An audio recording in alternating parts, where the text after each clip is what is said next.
In today's video, I'll show you how to install the Salesforce CLI. This is a powerful tool for developers that lets you manage Salesforce tasks directly from the command line. First, open your web browser. Chrome, Safari, or Firefox will work, and search for Salesforce CLI.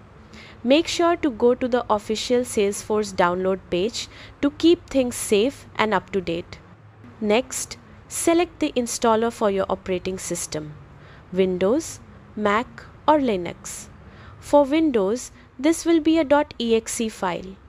Download it and navigate to your Downloads folder. Then, double-click the file to run the installer. Follow the prompts on screen.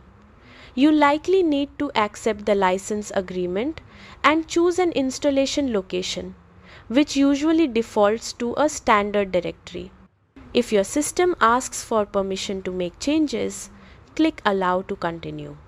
Once the installation completes, Salesforce CLI is ready to use. You can now run commands, automate tasks, and streamline your development workflow. Thanks for watching and happy coding.